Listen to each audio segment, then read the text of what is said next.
cancellata Miss Padania a San Donà. Il concorso di bellezza si terrà forse a Musile. Scongiurata la crisi di giunta, il PDL locale esulta. È una nostra vittoria. Buonasera da Venezia, bentrovati. Ecco l'informazione di Antenna 3 Nord-Est. Ed ora Miss Padania che non si terrà a San Donà. Spunta l'ipotesi di ospitare la manifestazione in un locale di Musile, sempre in coincidenza tra l'altro con la festa Fiera del Rosario. Nel frattempo in riva al Piave la tensione tra Lega e PDL rimane alta. Sentiamo. Ha vinto il PDL?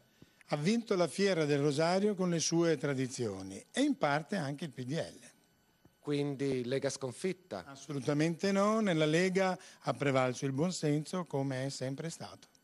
Oliviero Leo è l'assessore di San Donà, che sarebbe stato pronto a dimettersi se il concorso di Miss Padania fosse entrato nel calendario della Fiera del Rosario, in programma ai primi di ottobre.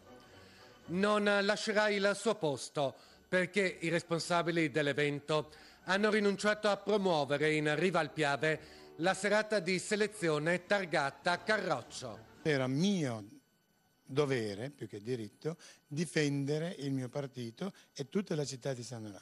E neppure il sindaco Francesca Zaccariotto chiederà all'assessore di lasciare la giunta, ma il primo cittadino è categorico nel dire che l'assessore ha confuso il ruolo di coordinatore locale del partito con quello di amministratore. Assolutamente sì, rifarei tutto quello che ho fatto.